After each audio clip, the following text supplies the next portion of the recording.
Ce que j'ai envie de dire, Sassou, c'est d'abord un incompétent. Voilà. Si moi, je peux poser un diagnostic, c'est un très mauvais chef d'État. Il est totalement incompétent dans la gestion du pays. Et d'ailleurs, c'est même un très mauvais manager. Vous prenez Sassou Nguesso, vous lui donnez n'importe quelle entreprise avec beaucoup de milliards, il va échouer parce que, un, il ne sait pas recruter, deux, il ne sait pas faire une évolution de carrière et de compétences, il ne sait pas contrôler. Si aujourd'hui, une puissance venait à arrêter Sassou, en fait, au nom de quoi on va le regretter? Les populations vont célébrer ça comme ils ont célébré avec les Koulouna, là. Voilà. Alors, vous voyez, si une puissance arrête Sassou, qu'est-ce que les Congolais vont faire? Mais ils vont être contents, ils vont fêter. Quelques membres du PCT vont bouder, quelques militaires fanatiques du PCT vont bouder, mais 99% de la population congolaise, ils vont fêter. Voilà, c'est ça, ça sera la libération pour eux. Voilà, et En donc, fait, c'est pour dire que pour les pays africains, attention, il faut travailler au progrès national, au développement économique, au fait que lorsque vous ne serez plus là en tant que président, que les populations disent non, là, on a à perdre quelque chose. Plutôt bien vu la mollesse, la réaction de la Russie, c'est une réaction assez timide. C'est pas la réaction d'une puissance qui avait promis à Maduro la protection. Poutine a dit, moi, je vais te protéger, on signe des accords. Il y a eu des accords militaires, il y a eu des exercices militaires ou quoi. Et au final, patatras, ce monsieur est venu, oui, mais on est est-ce venu qu'on le peut chercher. penser à un deal sous une fausse opération de kidnapping? Je suis Est-ce possible? quasiment sûr, je suis quasiment sûr et certain que Maduro, on dit ça en politique internationale, qu'il a été verrouillé. Là, il a été verrouillé. Il savait que Donald Trump ne lui laissait aucune chance. Et au lieu de se ramasser une révolte nationale, hein, parce que les gens pouvaient se révolter, parce que dès lors qu'on a bloqué le pétrole, donc la souffrance des populations pouvait faire que les gens se révoltent. Donc, soit la révolution populaire va aboutir à son assassinat, soit la révolution populaire va aboutir à son exfiltration, mais comme réfugié en Colombie ou je ne sais pas dans quel pays, c'est une honte.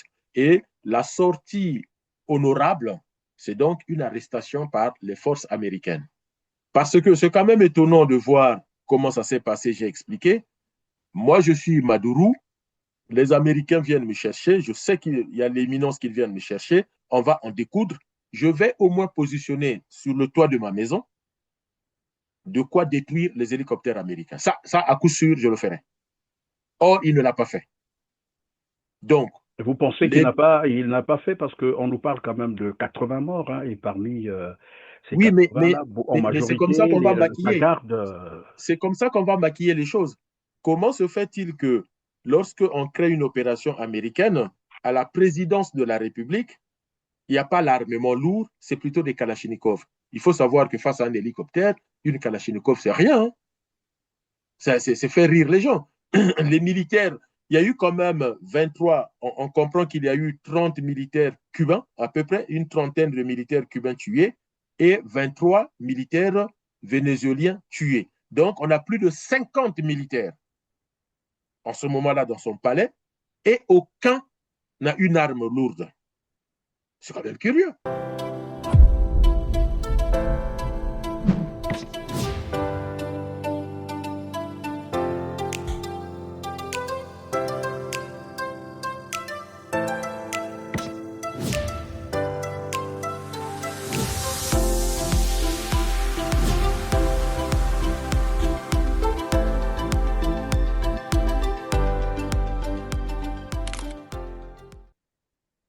Bonjour à toutes et à tous, mesdames, messieurs. Merci de suivre Droit de savoir avec Didier Mouni Ivolo, spécialiste des relations internationales, porte-parole du Congrès pour la Renaissance du Congo, CRC.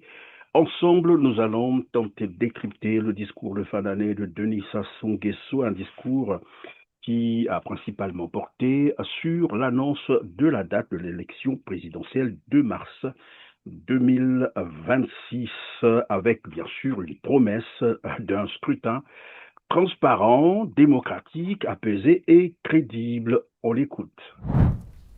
J'en appelle à une élection apaisée, dans l'unité, le fair play et la sérénité dans l'intérêt du Congo, notre pays, notre précieux bien commun.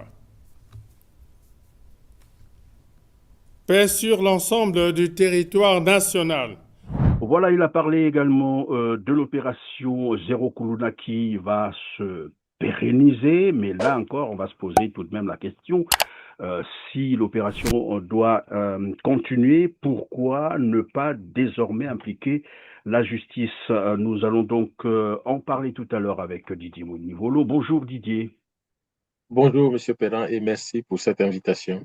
Merci Didier Monivolo. Nous aborderons également la situation au Venezuela marquée par l'enlèvement d'un président en exercice, bien que des accusations de narcotrafic pèsent contre lui. Cette opération a été menée, comme vous le savez, de manière unilatérale par le président américain Donald Trump sans l'approbation du Congrès américain. Alors, quelles pourraient être donc les conséquences à court, moyen ou long terme, notamment sur les relations internationales et le respect du droit international? Avant de répondre, je vous propose également de suivre cet extrait de l'intervention de l'ambassadeur du Venezuela au Conseil des Nations Unies. Suivez. Monsieur le Président, le 3 janvier 2026 est une date d'une gravité historique profonde, non seulement pour le Venezuela, mais pour le système international dans son ensemble. Ce jour-là, la République bolivarienne du Venezuela a été la cible d'une attaque armée illégitime, dépourvue de toute justification légale, perpétrée par le gouvernement des États-Unis d'Amérique.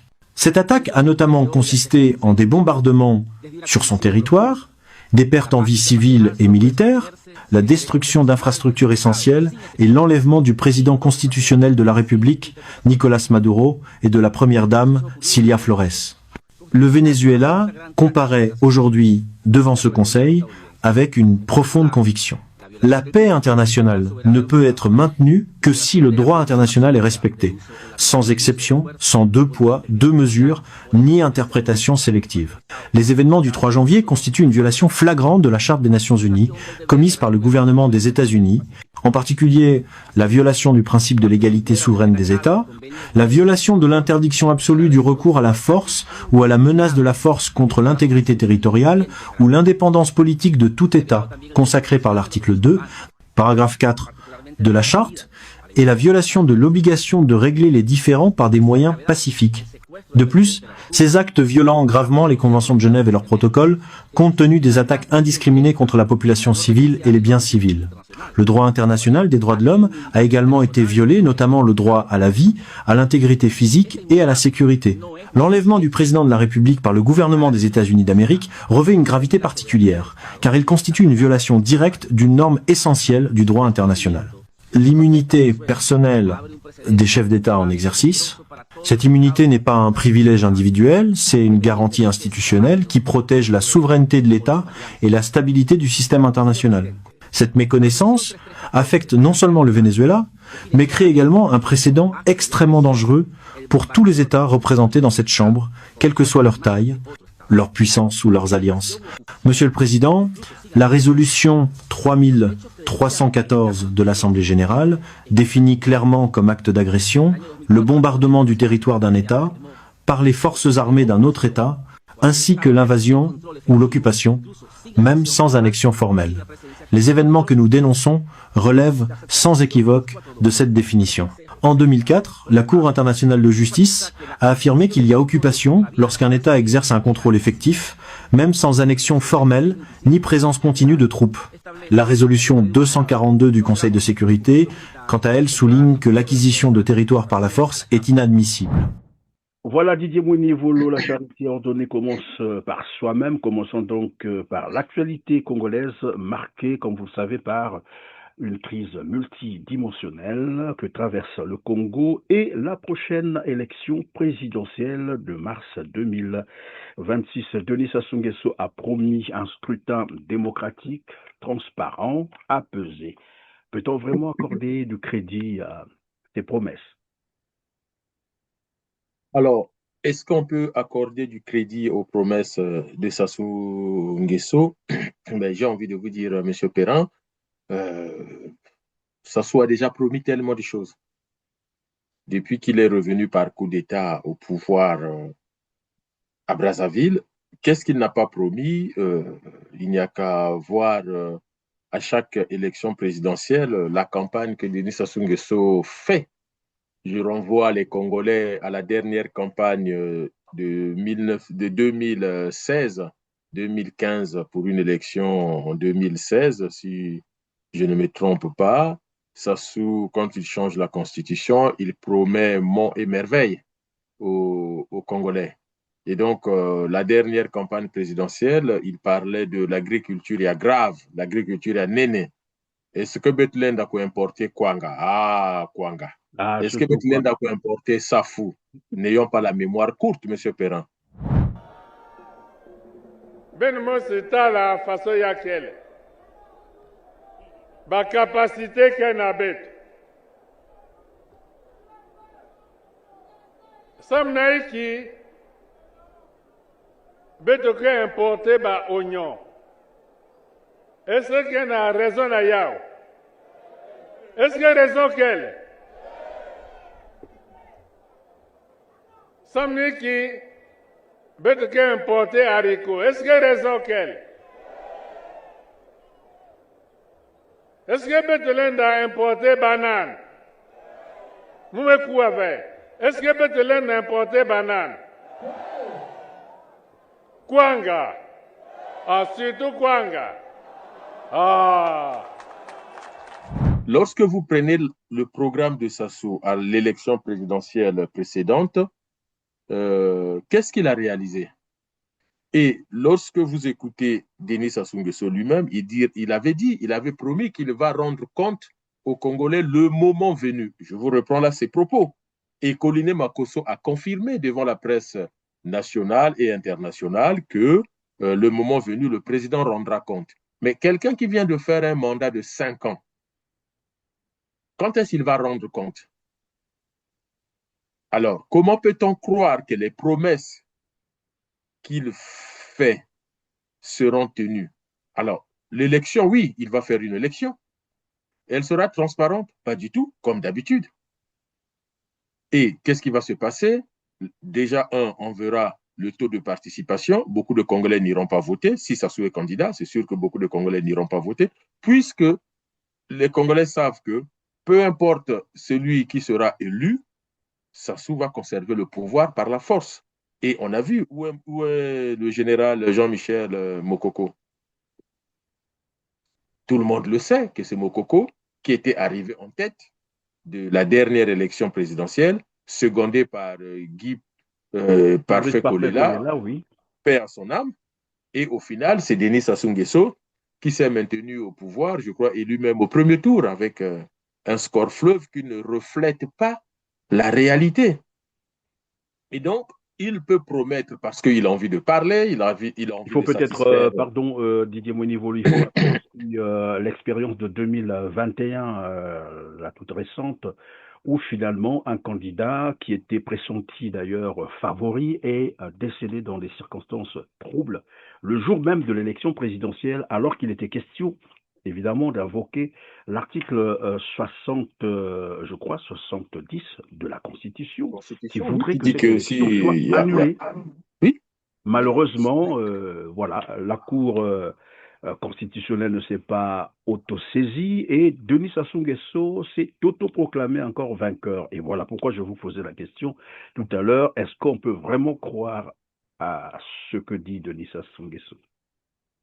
Mais on ne peut pas croire à ce que dit Denis Sassou Nguesso parce que ce n'est pas un homme qui tient ses promesses. Et moi, je peux comme ça vous multiplier des exemples des promesses non tenues par Denis Sassou Nguesso. Prenez le cas des disparus du Beach. C'est Denis Sassou Nguesso qui demande au Haut Commissariat aux réfugiés des Nations Unies que tous les Congolais qui ont fui la guerre de 97 rentrent au Congo. Je garantis la sécurité de tout le monde. Mais regardez combien de jeunes Congolais ont disparu du Beach.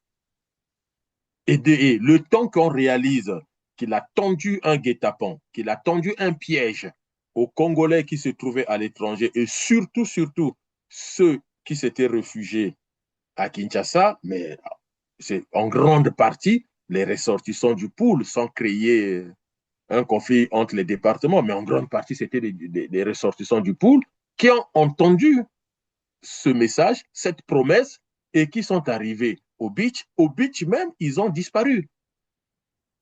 Je vous passe les circonstances dans lesquelles certains parents ont bien vu leur fils de l'autre côté de la barrière policière et douanière en disant « Ok, il va sortir ». Il n'est jamais sorti. Et depuis, Sassou Nguesso passe son temps à promettre des choses aux Congolais, des choses qui ne seront jamais réalisées. L'année de la jeunesse, 100 000 emplois créés. Oui, 2024. 2024 plutôt, voilà. L'année de la jeunesse, 100 000 emplois. Un seul n'a jamais été créé. Un seul. Et d'ailleurs, il change son discours en disant, non, pas lui, son perroquet préféré. Mais c'est son représentant. Donc son représentant perroquet préféré, Thierry Mongala. Je l'adore, ce monsieur. Hein. Il a un... J'aime la gymnastique artistique, mais lui, il a une gymnastique langagère qui dit l'année de la jeunesse, c'est 2024, 2025 et jusqu'à peut-être 2029, voire 2030. Et je ne serai pas dans le mensonge, mais dans l'approximation statistique. Je reprends ces mots. Si je vous disais que d'ici la fin de l'année, on pourrait créer ne fût-ce que 10 000 emplois. Vous voyez, donc, c'est un gouvernement qui brille par le mensonge, qui brille par la malhonnêteté, qui brille par la fraude, qui brille par la tricherie. Comment voulez-vous qu'aujourd'hui, qu'on donne du crédit à une annonce du président de la République promettant une élection transparente, ne serait-ce que transparente? Ça, c'est faux. Une élection où chacun va respecter les résultats. C'est pour cela que dans le contexte du Congo-Brazzaville, de la République du Congo, le CRC dit pourquoi aller à l'élection présidentielle avec ce monsieur? Et d'ailleurs, il n'y a pas que le CRC qui le dit. À la dernière élection, l'UPADES a rejoint le CRC pour dire non à l'élection présidentielle. Dans ces conditions, nous n'irons pas. L'UPADES n'a pas eu de candidat. Donc, c'est pour vous dire que les idées que développe le CRC, de temps en temps, même les partis politiques finissent par les adopter. Où sont passés les 14 000 milliards?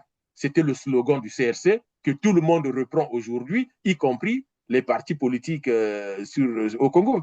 Donc, cette promesse, elle est fausse et ce n'est pas seulement le CRC qui l'a observé, mais des partis politiques comme l'UPADES l'ont aussi observé, c'est-à-dire que c'est un parti qui ne va jamais tenir ses engagements. Sassou ne tiendra pas ses engagements. Et donc, déjà, en 2021, si je ne me trompe pas, l'UPADES a refusé d'aller à l'élection présidentielle avec Sassou. Didier Mouni, Ivolo, évidemment, nous savons, et tout le monde le sait, le tigre ne déclare pas sa tigritude. Est-ce qu'on avait besoin de dire on va organiser un scrutin transparent, démocratique, apaisé? On a besoin de marteler cela. Ailleurs, on n'entend jamais ça. Et quand Denis Sassou Nguesso le dit, apparemment, il faut, comme disait quelqu'un sur ce même plateau, désormais, il faut comprendre les discours de Sassou Nguesso à l'envers. Quand il parle de paix, c'est pour vous faire la guerre. Quand il dit développement, émergence, c'est pour vous induire, mais vraiment dans le malheur, dans la misère, comme sont en train de vivre d'ailleurs les Congolais actuellement. On y reviendra tout à l'heure. Et donc, lorsqu'il insiste sur la paix, la sécurité, l'apaisement, la transparence se constate sur le terrain, la manière dont, tout à l'heure, vous avez rappelé certaines expériences, les scrutins, par exemple, de 2016, 2021, pour même antérieurs. On sait comment il fonctionne. Et maintenant, il dit c'est une élection qui sera transparente. Et c'est là ma question pour les candidats qui y vont, parce qu'il y en a déjà qui se sont prononcés. Oui, bien en sûr. l'état. C'est-à-dire, ces candidats-là n'exigent même pas la transparence ou comment. Tout le monde sait comment ça se passe. Ils y vont. Est-ce que c'est une forme de naïveté ou comment comprendre ça? Ou bien ils sont conscients de ce qu'ils sont en train de vouloir faire? Non, mais écoutez, soyons sérieux. Quand vous regardez la situation politique au Congo, quand vous regardez la situation sociale au Congo, attention, moi j'ai lu sur Internet des réflexions des Congolais, des internautes, qui sont des réflexions très poussées. Pour être candidat, il faut 25 millions de francs CFA. Première transparence, que chaque candidat... Non remboursable en plus. Hein. Non remboursable. Que chaque candidat nous démontre de façon transparente comment il a collecté les 25 millions. Dans la situation de misère du Congo, j'ai entendu certains dire ce sera les cotisations des militants. Ah bon? Il y a un parti politique au Congo hors PCT qui a une liste des militants pour dire que nous allons faire une souscription auprès des militants et nous aurons nos 25 millions de francs CFA. Mais avec quelle population? Celle qui est dans la pauvreté, là, qui n'arrive plus à... Tous ceux qui se sont déclarés candidats, M. Perrin, ils ne sont élus nulle part pour le moment. Tous ceux qui sont déclarés candidats, ils ne sont pas députés pour dire que nous allons économiser les indemnités de députés ou de sénateurs. Ils ne sont pas parlementaires, ils ne sont pas membres du gouvernement, ils ne sont pas à la tête d'un département, ils ne sont à la tête de rien. Si ce n'est le minimum, ils sont fonctionnaires pour certains points.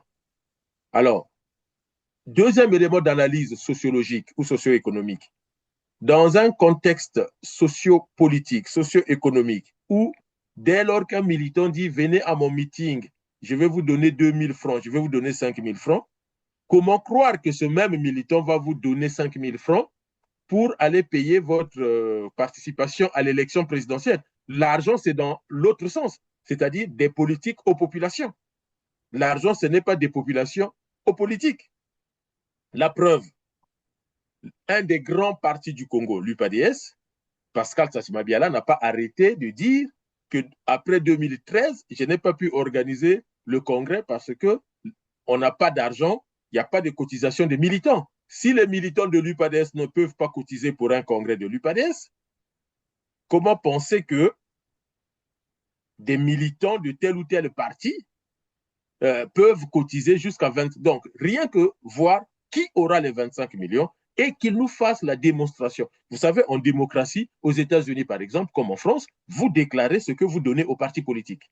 On peut soutenir la thèse que, certains candidats peuvent être évidemment subventionnés par des hommes d'affaires, hein, ça ne manque pas au Congo, Brazzaville, il y en a, des volontés comme ça qui peuvent se dire, bon, j'ai quand même assez d'argent, je peux soutenir tel candidat. Mais le fait de prendre part à cette élection avec Denis Sassou Nguesso, qu'on a observé depuis fort longtemps, l'homme qui a perdu les élections en 1992 et toutes les élections législatives, qui était obligé de prendre des armes pour reconquérir le pouvoir. Et depuis qu'il est arrivé au pouvoir, il est revenu au pouvoir par les armes.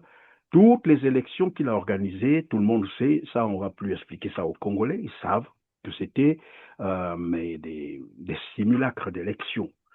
Une fois qu'on a observé tout ça, et que 42 ans après, qu'on continue à penser qu'on peut aller à l'élection présidentielle avec Denis Sassou Nguesso, dont je ne sais pas l'espoir de sortir vainqueur aux urnes en plus.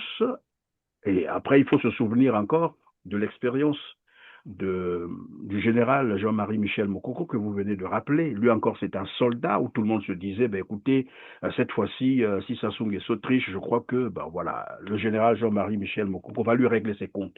Mais on a vu comment ça s'est passé. Avec tout cet engouement, après je me pose la question, s'il y a encore un candidat qui peut traîner du monde tel que le général Jean-Marie Michel Mokoko l'a fait, ou Guy Brice Parfait Kolela. Et ceux-là qui donc disent, ou se disent, on y va quand même. Bon, après, d'autres tentent de justifier pour dire que c'est une stratégie. On y va, parce que ça nous permettra de contester et certainement de passer à toute autre chose. Alors, je vous ai donné la première analyse qui est socio-économique, socio-politique au Congo. La deuxième analyse pour répondre à cette question, c'est que je disais lors d'une intervention ou dans l'une de mes chroniques, c'est que sur le plan sociologique au Congo, la politique est devenue le premier employeur. Hein, le premier employeur au Congo, c'est la politique. Le premier employeur au Congo, ce n'est pas le pétrole, alors même que la SNPC pouvait être une entreprise de pointe générant d'autres entreprises, des petites et moyennes entreprises et créant de l'emploi. Ce n'est pas ça. Les minerais ne créent pas de l'emploi. L'électricité comment on appelle ça, les nouvelles technologies de l'information et de la communication ne créent pas des emplois. Un des hommes les plus riches au monde, en tout cas parmi les hommes les plus riches au monde, ce sont les patrons des télécommunications. C'est des nouveaux milliardaires, sauf chez nous la télé. Donc, aucun instrument économique ne crée de l'emploi chez nous, sauf la politique. Ce qui fait que tous ces gens qui veulent être candidats, en fait, ils veulent régler une seule chose, leur insertion socio-économique et politique. C'est-à-dire que par l'acte de candidature à l'élection présidentielle, je viens dire au pouvoir que j'existe et que je vous accompagne et puis pensez à moi, c'est ça. À un moment donné, il faut penser à moi.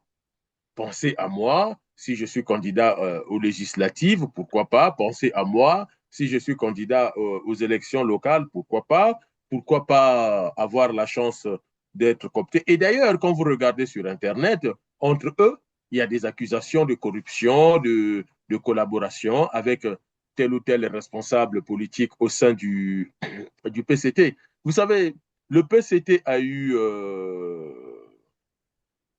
ce comportement qui consiste à phagocyter les autres partis politiques et à créer même des partis politiques satellitaires, comme un peu on parlait des républiques satellitaires de l'Union soviétique. On a vu, on n'a jamais vu un congrès comme le congrès du PCT, où vous avez pratiquement tous les ténors de l'opposition, à quelques exceptions de Clément Mirassa, ou je ne sais pas d'autres, mais sinon, la plupart des partis... En fait, pendant que vous abordiez cet aspect, quelle lecture faites-vous de cette participation de ces opposants qui étaient au congrès du Parti congolais du travail? Est-ce que c'est faisable, c'est-à-dire une opposition qui prend part au congrès d'un parti au pouvoir?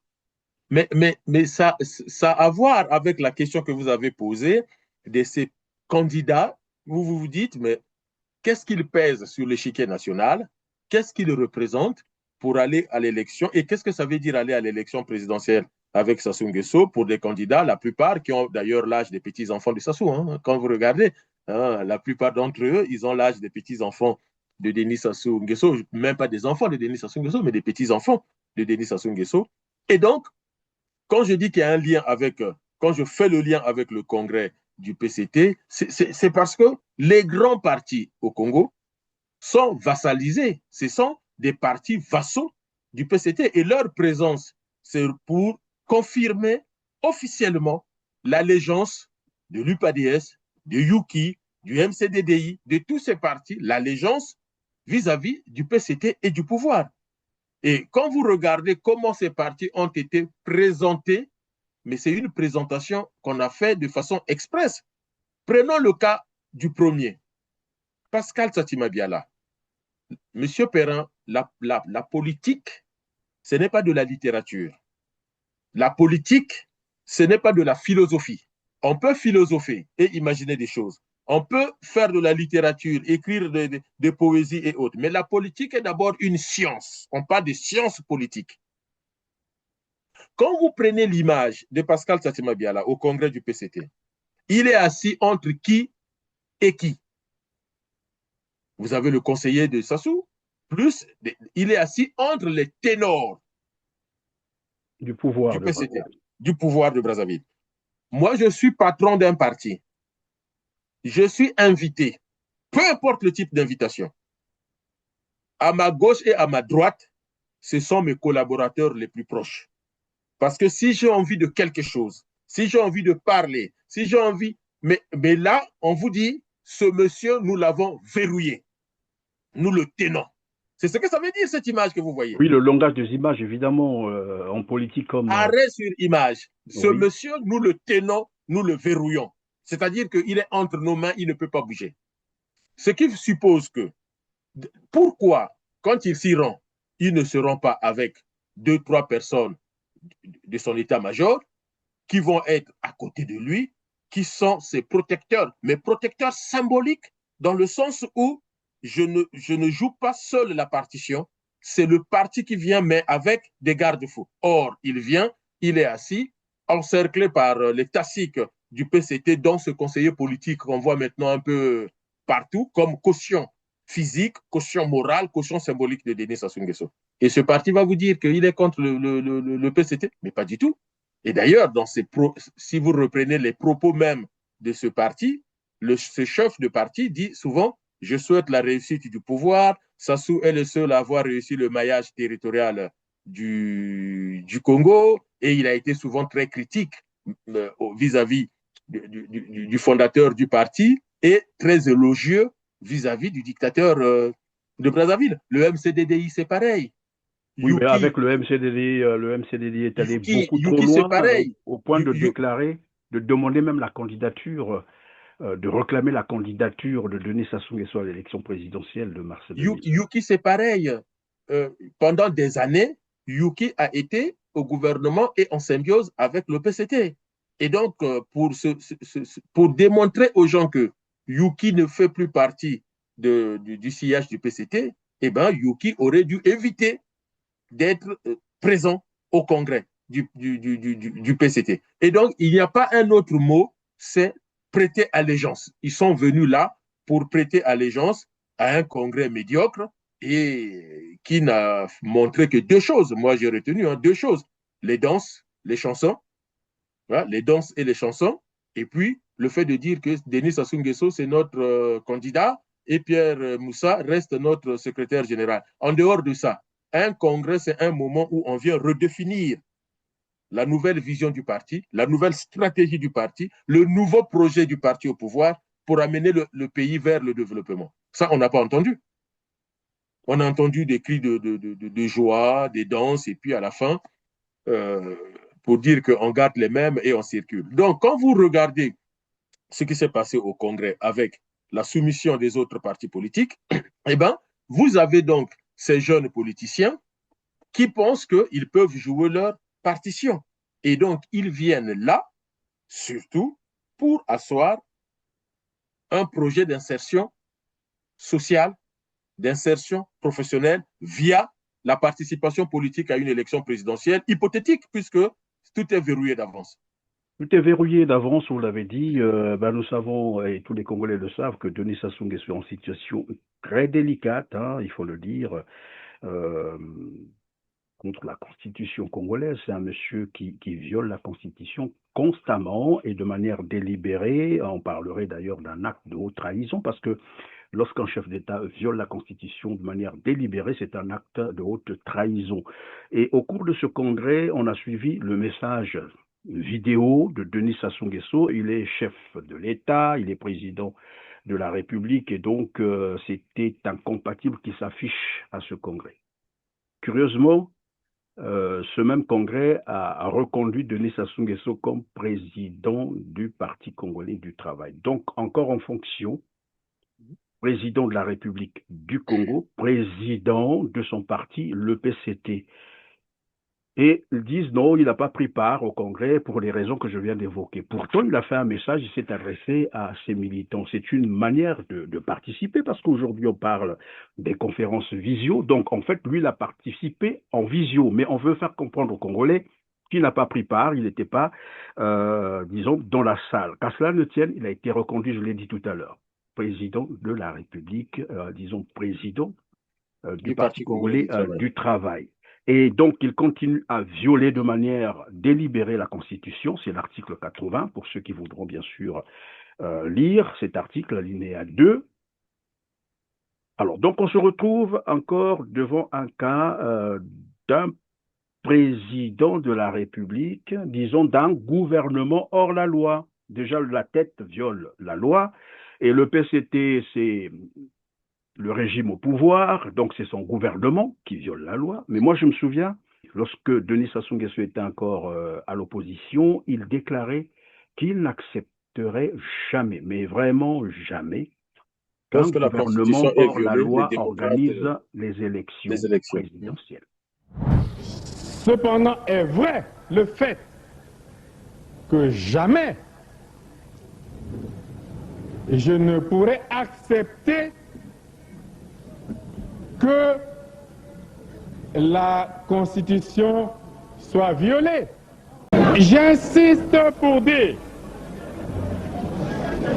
que lorsque la Constitution est violée, les démocrates ne doivent pas l'accepter.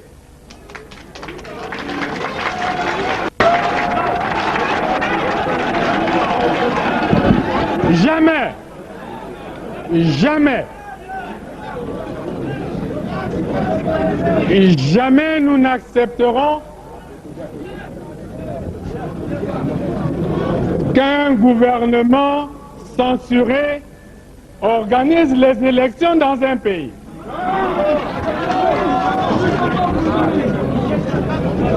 Et nous prenons l'opinion internationale à témoin. Jamais, jamais nous n'accepterons que soient organisées des élections hors la loi.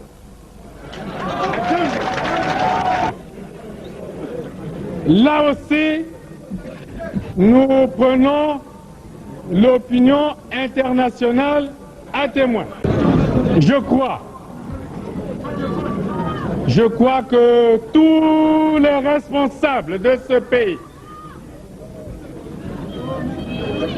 doivent penser aux intérêts du peuple, à la paix et à l'unité nationale. Partout ailleurs en Afrique où les dirigeants se sont permis de méprise sur ces questions, ces dirigeants ont plongé leur peuple dans les drames que nous connaissons.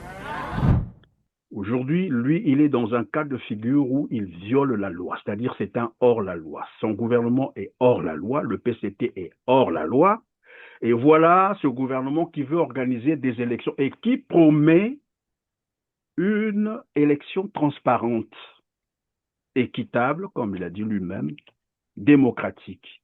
Je pense qu'il y a un problème là, il y a un paradoxe.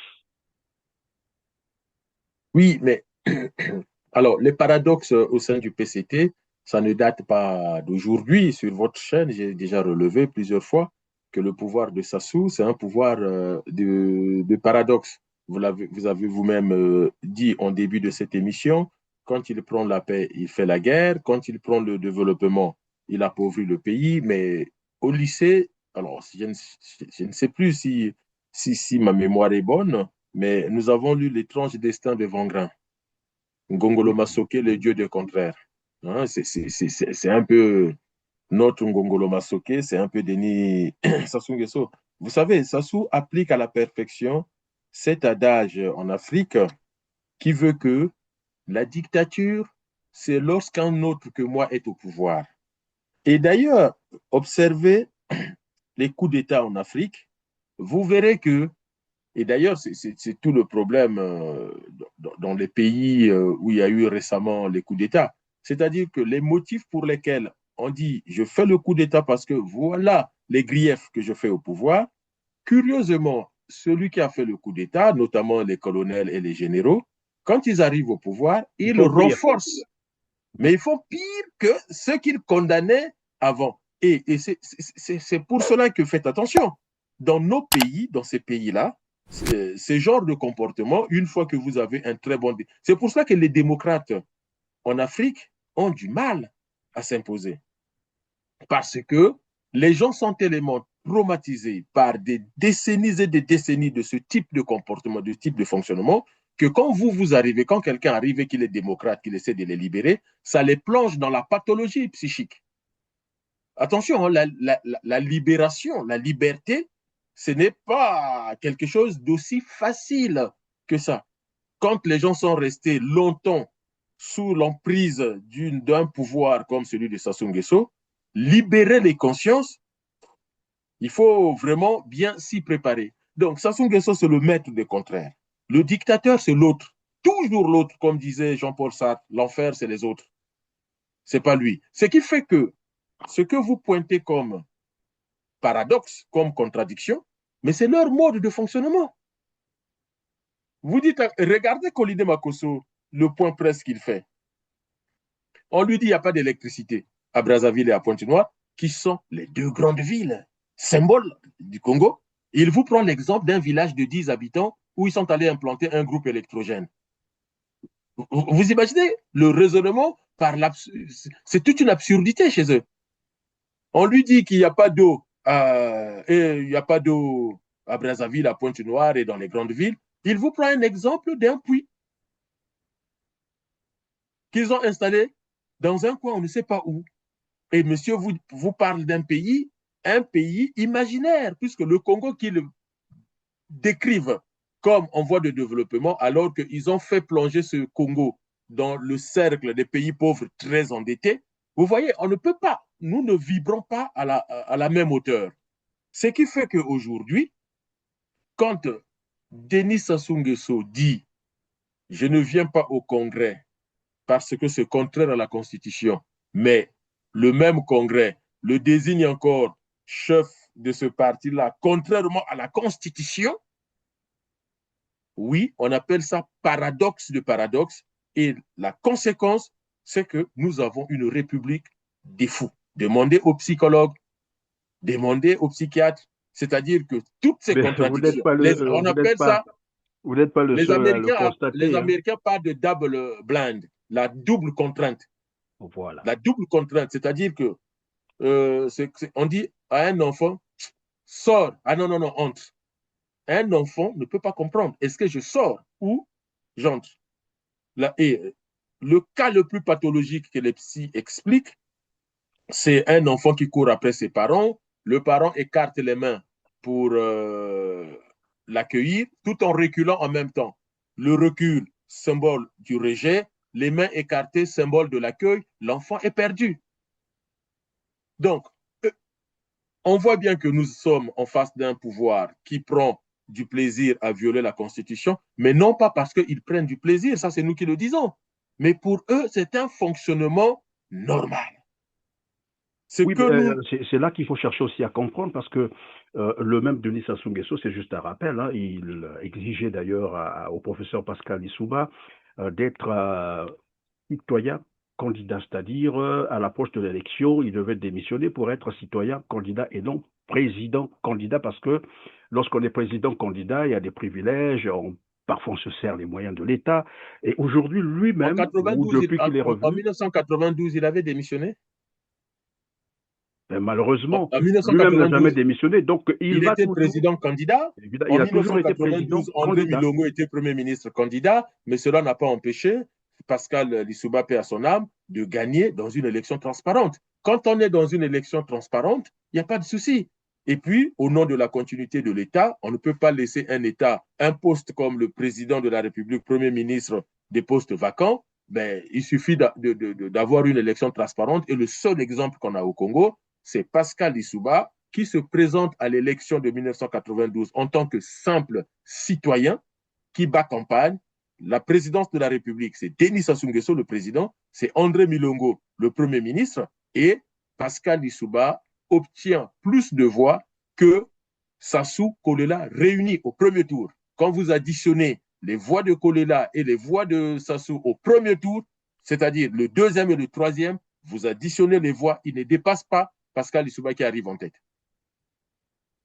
Et c'est pour cela que... relever cet aspect parce que, évidemment, on est en train de parler un peu de l'incongruité de la personne, parce que comprendre finalement de la lucidité de Denis Sassou Nguesso lorsqu'il a l'opposition, mais quand il est au pouvoir, finalement, il fait montre d'incongruité à ce moment-là, même ce qu'il disait à l'opposition ne compte plus. Et là, je reviens parce que nous avons déjà traité cette question, je crois, sur ce plateau.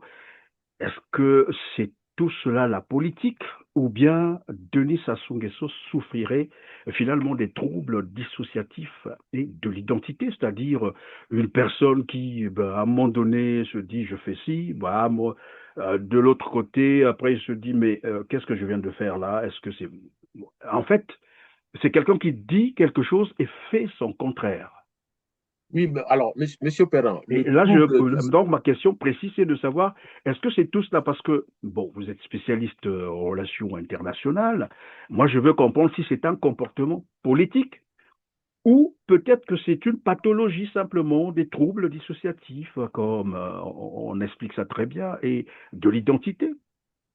Alors, on peut parler de troubles dissociatifs de la personnalité, mais après, c'est un diagnostic médical. Ça, les psychiatres peuvent mieux nous renseigner, mais encore qu'il faut que le psychiatre puisse le prendre comme patient pour qu'à la fin, qu'il fasse son diagnostic. Mais ça, c'est des observations que nous avons. Il faut savoir que en Afrique, en général, au Congo en particulier, sont arrivés en politique des papas, si on peut exprimer ça ainsi, des papas qui sont nés au moment où nous, on va avoir les indépendances et qui ont compris que eux aussi, ils peuvent être... Attention, nous avons eu des présidents quasiment semi-analphabètes. Hein.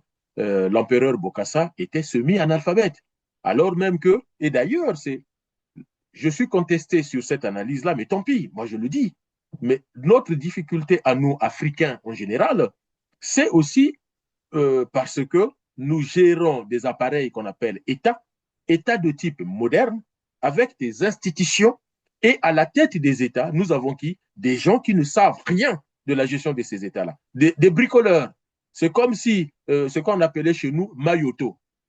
Mayoto, c'est la petite cuisine des enfants, principalement les filles, mais les garçons y jouaient aussi. Quand maman faisait la cuisine, ce que maman jetait, on prenait pour faire le mayoto. Mais le système international est comme ça. C'est peut-être violent ce que je suis en train de dire, M. Perrin, mais c'est la réalité. Le système international est tel que nous sommes entrés dans le concert des nations, c'est-à-dire nous sommes devenus des États de type moderne, héritage des combats des panafricanistes, et nous entrons de plein fouet, de plein pied, dans un système international que nous ne maîtrisons pas. Et au lieu de prendre des gens qui maîtrisaient ces choses-là, au Congo, s'il y a eu un président qui a compris, c'est Massamba Deba. Écoutez, moi, j'écoute souvent ces petites séquences des vidéos de Massamba Deba que les gens mettent en ligne sur sa vision du système international, sur comment il a pensé le capitalisme, le socialisme, comment il a pensé l'État. Et c'est pour cela que Massamba Deba, et pourtant, il n'a pas de doctorat, il n'est pas un professeur d'université, mais il a compris la chose tellement que la période Massamba Deba est restée la période de référence en termes de développement économique du Congo. Alors même que la période Ngouabi jusqu'à aujourd'hui, c'est la période où on a eu du pétrole. Et l'Afrique est le seul continent avec des pays pétroliers très, très, très pauvres qui, 50 ans après l'exploitation du pétrole, sont restés pauvres, alors que même les pays qui ont commencé à exploiter le pétrole et le gaz en l'an 2000, comme le Qatar, comme les Émirats du Golfe, se sont développés à une vitesse fulgurante. J'ai vu qu'on envoie nos étudiants en Azerbaïdjan, mais allez voir Bakou comparé à Pointe-Noire. Allez voir Bakou par rapport à Brazzaville. Regardez les infrastructures d'Azerbaïdjan avec le pétrole et les mêmes richesses que le Congo. Regardez les richesses. Donc, Sassou, ce n'est pas seulement quelqu'un qui souffrirait d'un trouble dissociatif de la personnalité, c'est possible, mais ça, il faut que les psychiatres mettent le diagnostic. Ce que j'ai envie de dire, Sassou, c'est d'abord un incompétent. Voilà, si moi je peux poser un diagnostic, c'est un très mauvais chef d'État. Il est totalement incompétent dans la gestion du pays. Et d'ailleurs, c'est même un très mauvais manager. Vous prenez Sassou Nguesso, vous lui donnez n'importe quelle entreprise avec beaucoup de milliards, il va échouer parce que, un, il ne sait pas recruter, deux, il ne sait pas faire une évolution de carrière et de compétences, il ne sait pas contrôler. Je vous donne un exemple simple. Pourquoi je dis qu'il est incompétent? Il a nommé Ominga directeur des pétroles du Congo. Le Congo peut rester 2 mois sans pétrole. Ominga n'est pas recadré, mais on le félicite parce qu'il va peindre 2 murs d'école. Mais allez demander en Azerbaïdjan, allez au Qatar, allez aux États-Unis, allez voir les patrons du pétrole ailleurs s'ils passent leur temps à ça. Deuxième exemple, Denis Sassou Nguesso dépense 700 milliards de francs CFA pour construire 12 hôpitaux.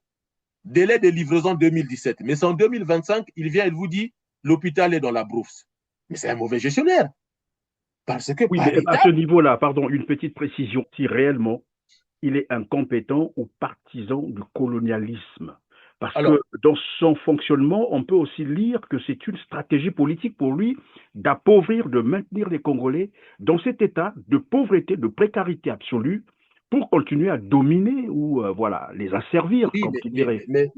Monsieur Perrin, dans Oui. la science politique, y compris en termes de politique internationale, lorsque vous êtes président, si votre stratégie, c'est de servir la France, les États-Unis, la Russie, la Chine, Ou même sa appauvrir famille, il votre, y a des gens comme ça, même Nguesso, sa il est là famille, pour servir sa famille. et on met en place une stratégie d'appauvrissement du peuple. C'est des gens qui terminent comme Maduro. D'accord? Tous ceux qui On le va en font, parler tout à l'heure, oui. c'est en fait, vous pensez que sa stratégie, c'est affaiblir la population pour se maintenir au pouvoir. C'est L'assujettir, vrai, oui, c'est oui. une réalité, assujettir la population. Mais un leader politique qui se comporte comme tel n'a rien compris de la science politique. Donc, il est médiocre et surtout, Sassou, son problème, là, je pense que je ne me trompe pas, je vous ai toujours dit, c'est un narcissique. C'est-à-dire qu'il est tellement narcissique, il s'aime lui-même qu'il est incapable d'aimer avec un amour propre une autre personne, soit-elle sa femme, ses enfants, ses nièces, ses neveux. C'est-à-dire c'est quelqu'un qui n'entend que son intérêt propre. Tous les autres autour de lui, leur fonction, leur target, leur objectif, comme disent les Anglais, leur target, c'est satisfaire le narcissisme de Sassou, c'est-à-dire flatter son ego. Et c'est pour ça que vous voyez la typologie des discours des gens autour de Sassou. C'est-à-dire que moi, je serais le fils de Koliné Makosso, le frère. J'aurais honte de voir comment Koliné Makosso, Pierre Madiala, Ominga, tous ces gens-là, j'aurais honte de voir comment ils parlent de Sassou Gilbert alors qu'ils ne Ondongo, sont pas pareil, capables, ils sont nombreux comme Ondongo ça. tous, Gilbert Ondongo. alors qu'ils ne sont pas capables de jeter les mêmes louanges sur leur propre père. Quand je vois les femmes du pouvoir et du PCT qui demandent à Sassou de l'accompagner à l'hôtel lorsqu'elle se marie, alors que Sassou ne fait même pas partie de leur famille et que le mariage est un acte symbolique pour les familles.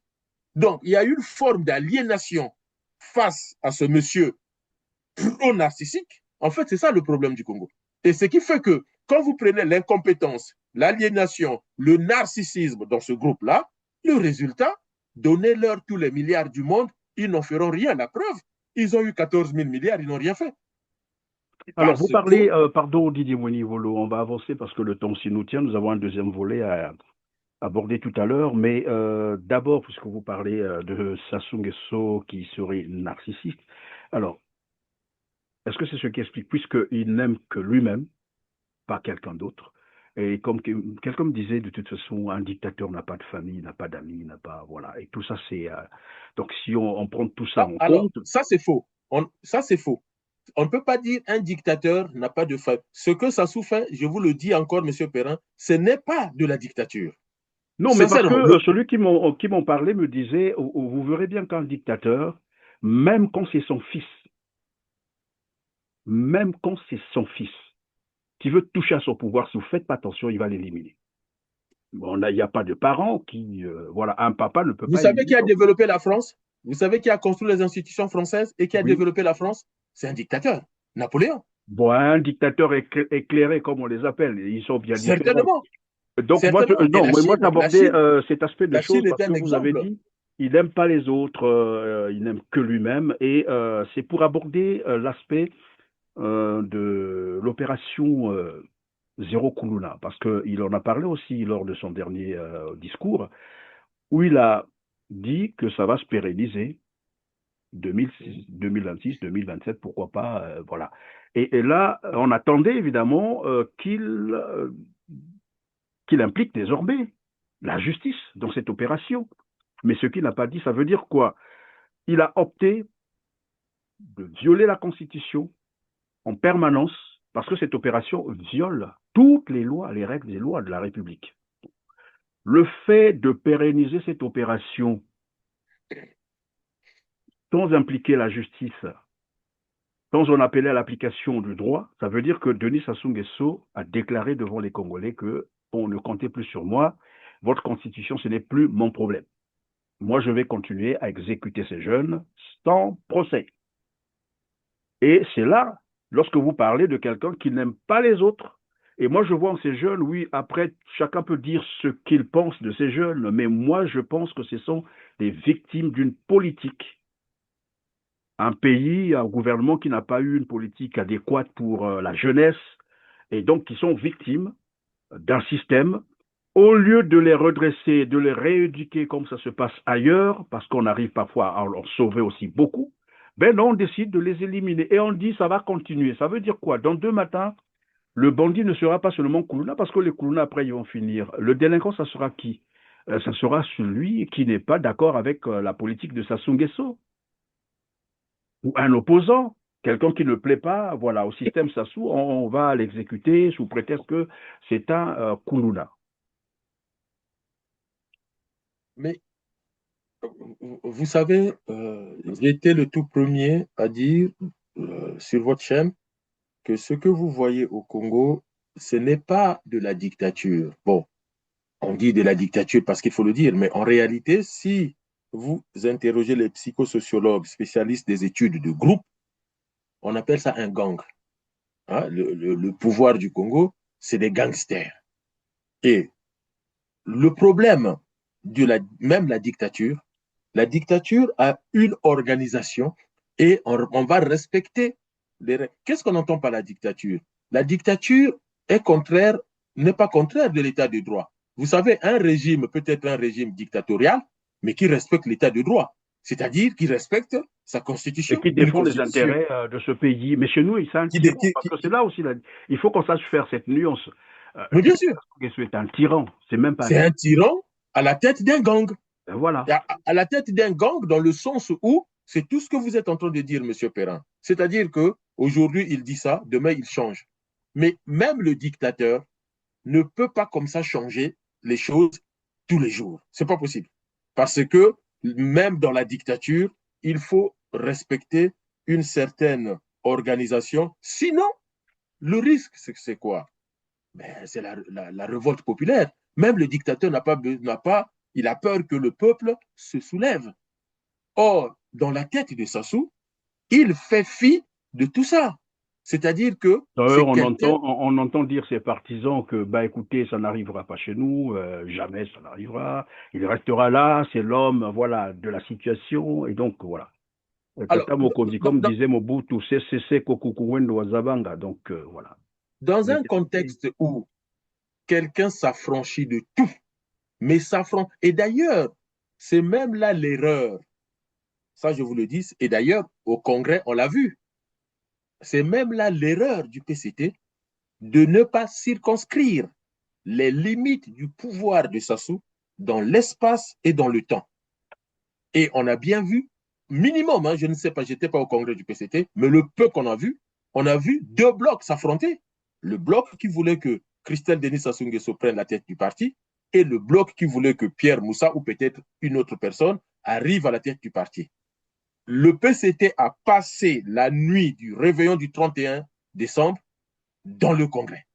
Commencé le 31 décembre à 9h ou 10h, je ne sais plus, jusqu'au lendemain, donc jusqu'au 1er janvier, vers 2h, 3h du matin, il ne savait pas qui va diriger le PCT. Parce que c'était très frontal. Mais c'est normal, c'est parce que à un moment donné, même le PCT commet l'erreur de ne pas limiter le pouvoir de Sassou dans l'espace et dans le temps, de laisser faire Sassou. Moi, j'étais un des rares, après le coup d'État de 97, de dire attention, il faut quand même que les intelligences, les volontés se lèvent pour réclamer un cadre minimum. Or, M. Perrin, Sassou a dirigé le Congo de 1997 à 2002 sans la Constitution, sans une Constitution, sans un acte fondamental.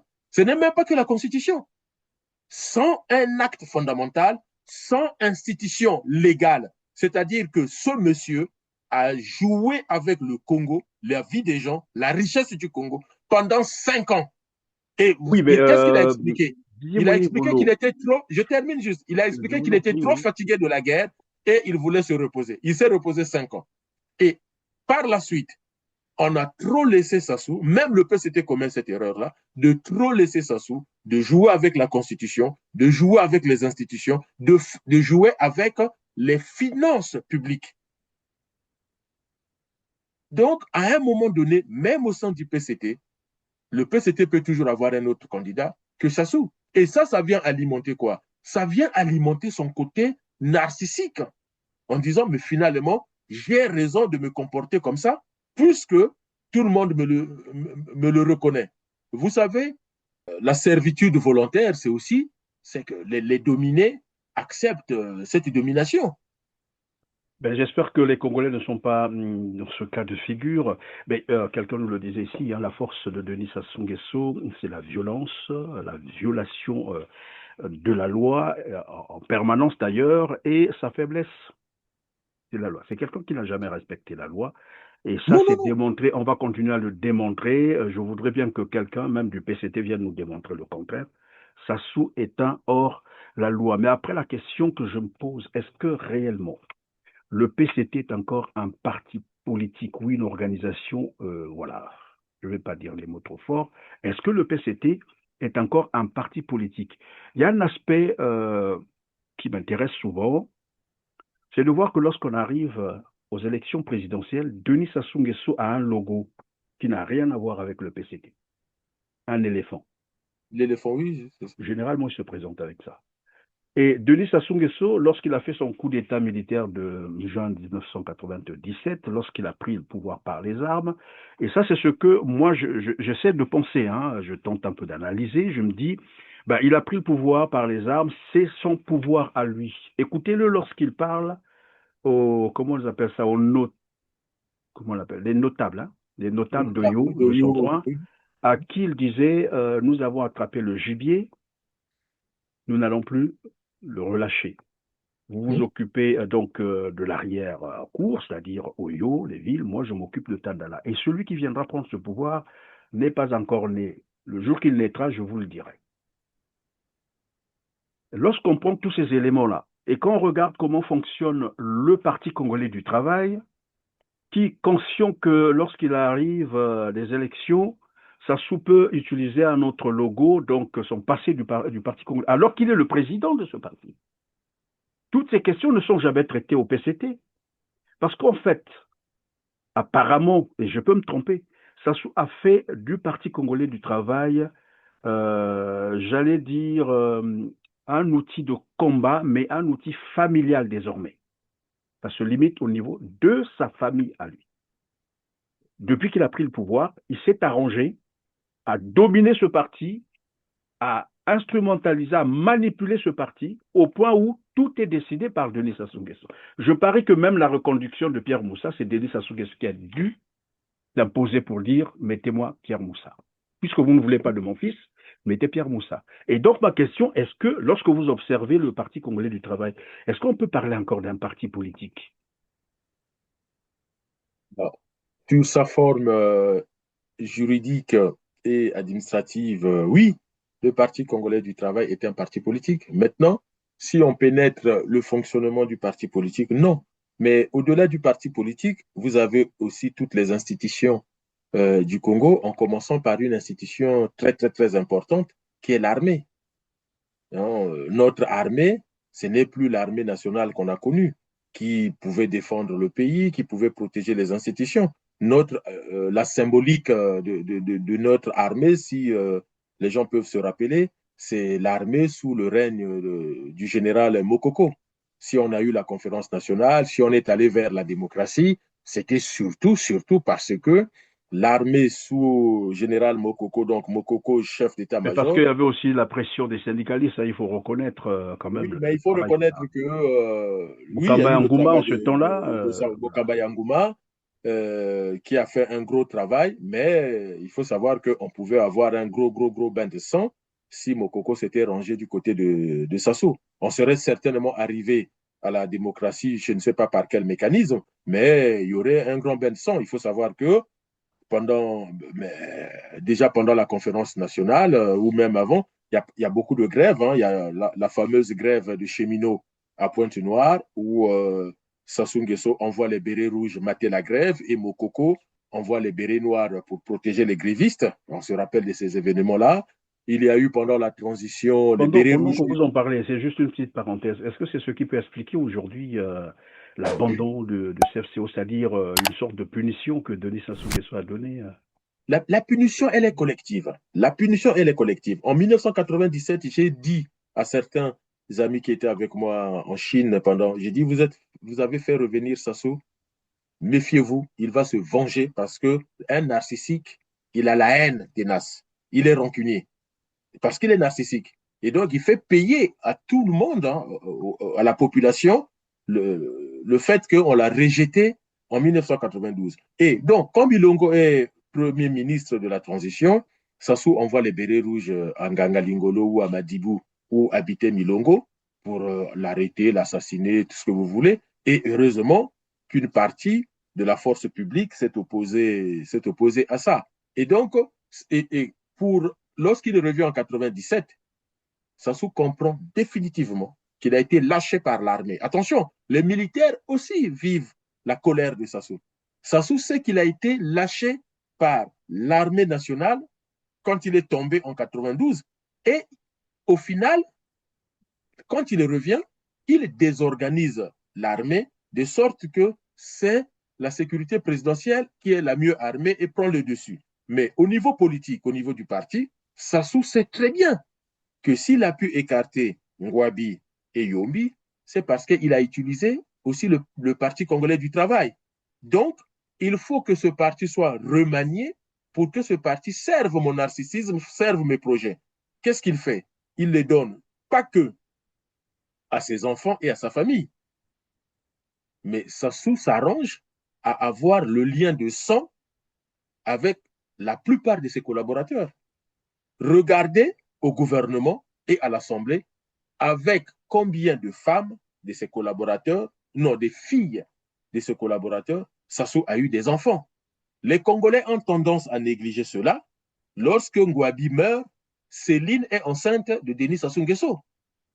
Monsieur Perrin, D'ailleurs, attention. même avec la fille d'Aïssa, hein, ça c'est connu de Non, tout mais le je vous monde. dis, Marien Ngouabi, président, lorsqu'il est assassiné, Céline Ngouabi est enceinte de 3 ou 4 mois.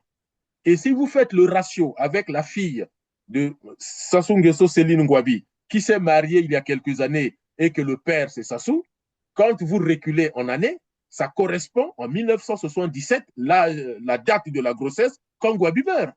Donc, quand vous avez un narcissique comme ça, qui essaime autour de lui, même des gens comme les Ngouabi, pour les neutraliser, comment pouvez-vous croire qu'il va vous laisser le parti, un parti bien organisé? Non, c'est un parti qui est organisé dans la désorganisation pour son profit. Donc, toutes les institutions doivent être à son profit. Et la seule solution, si vous voulez que le Congo avance d'un iota, parce que dans la psyché de Sassou, dans le mental de Sassou, le progrès social, le développement, c'est une menace pour sa personnalité, pour son ego.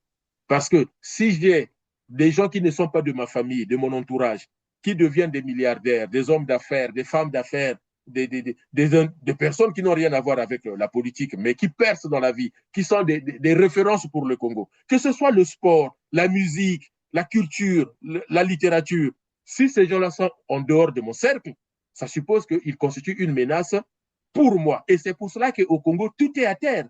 La solution ne viendra que si on se débarrasse de Sassou. Si on se débarrasse de Sassou, mais comment? Parce que après tout le monde commence à se dire. That is the question. Les Anglais disent that is the question. Pardon?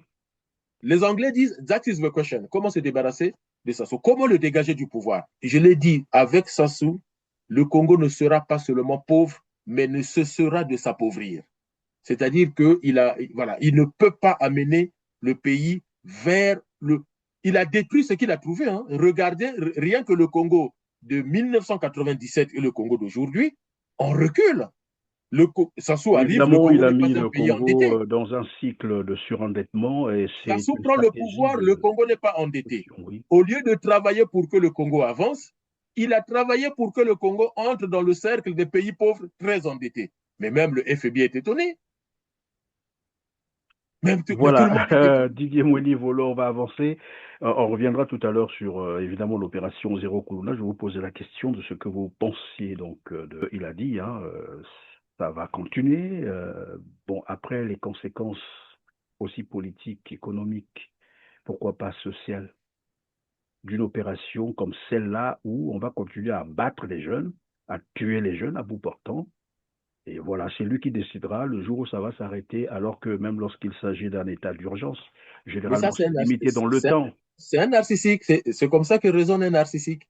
C'est-à-dire que le narcissique ne vous dira jamais quand est-ce que je vais vous aimer. Il vous dira, oui, un jour viendra, je vais vous aimer. C'est ça le narcissique. Il ne peut pas vous dire que ça sera tel jour. Non, il laisse ça à vitam aeternam parce que ça dépend de sa volonté et cette volonté n'est pas encore là. Mais plus loin. Mais ça, en fait, c'est quelqu'un qui jouit de la terreur, comment on appelle ça? Enfin, des gens qui C'est un prennent plaisir au pervers. malheur, Voilà. au malheur Mais des autres. il y a un côté très pervers. C'est-à-dire que de maltraiter les gens, de maltraiter ses rivaux, ses adversaires, le peuple, et Les de le laisser humilier, voilà, et on a connu tout ça. humilier, déshumanisé.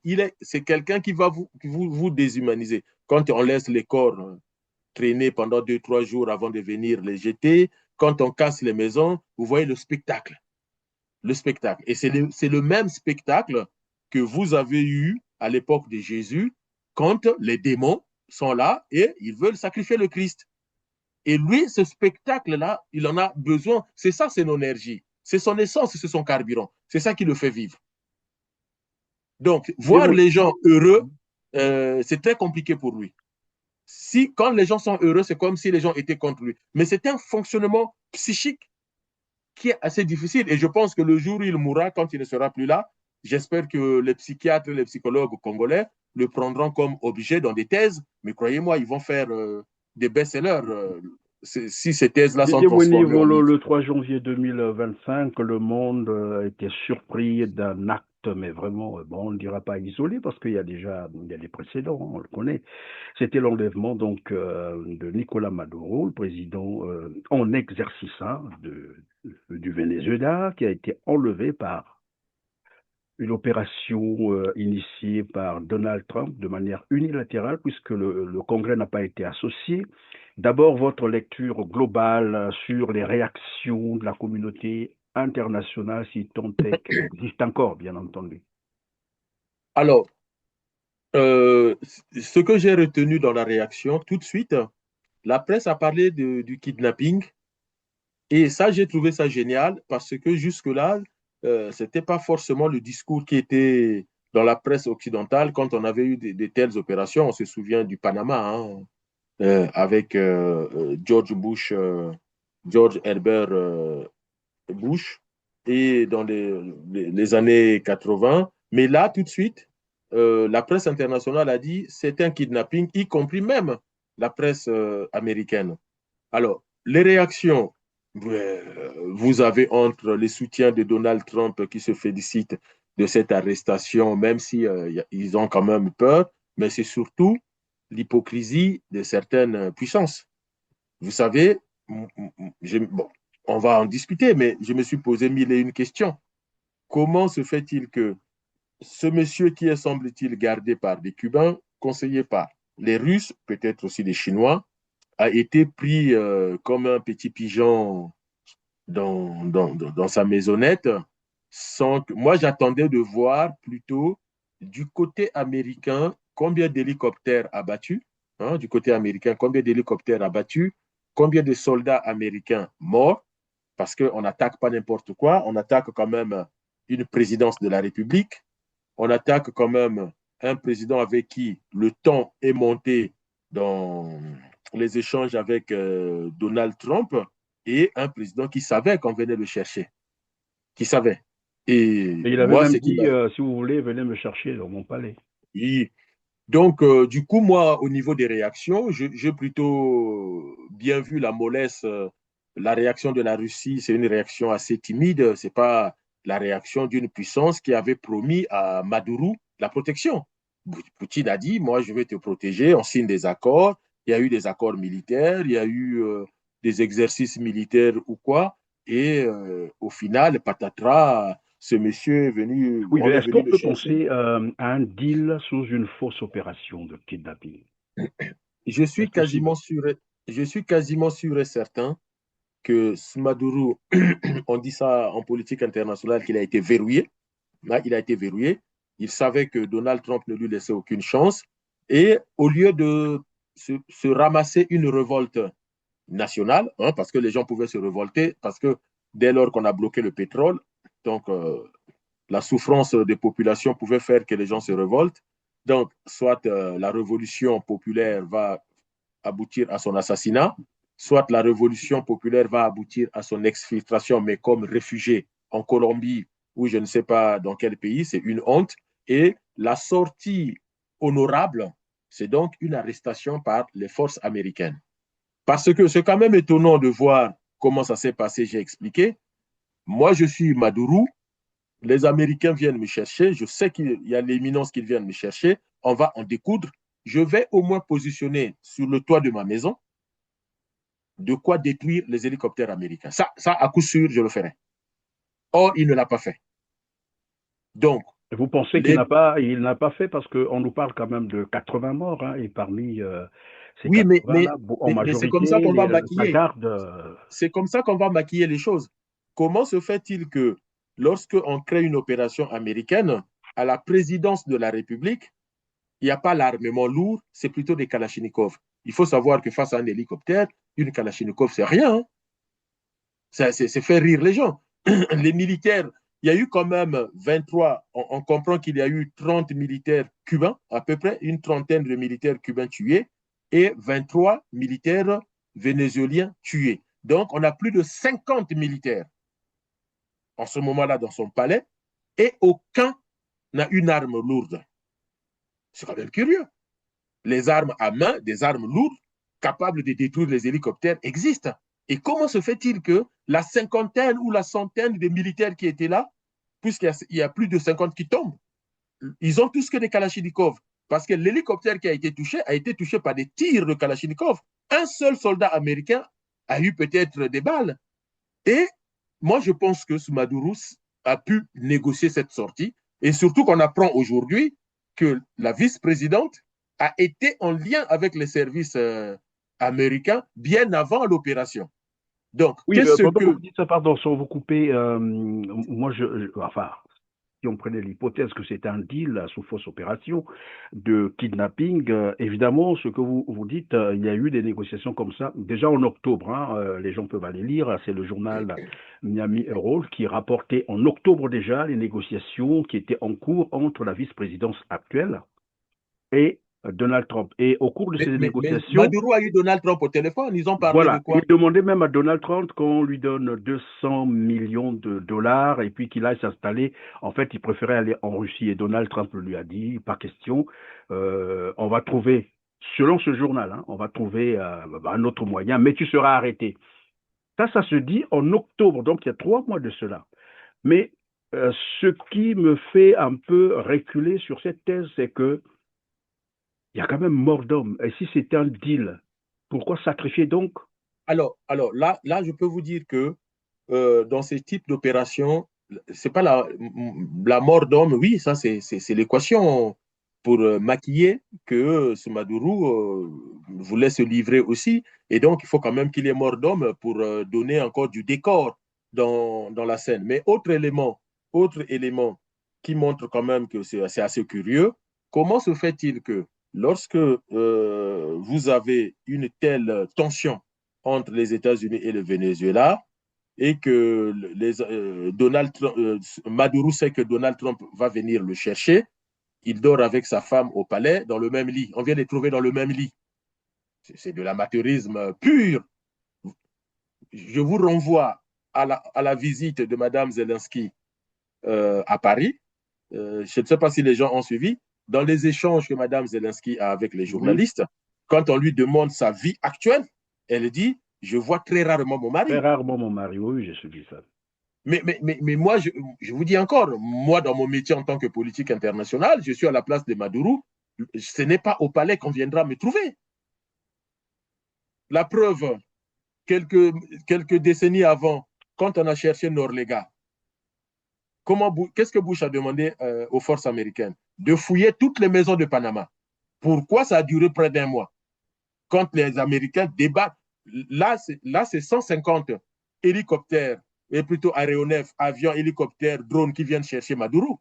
Mais George Bush, quand il va arrêter Noriega, c'est l'armée américaine qui tombe sur le Panama avec des chars.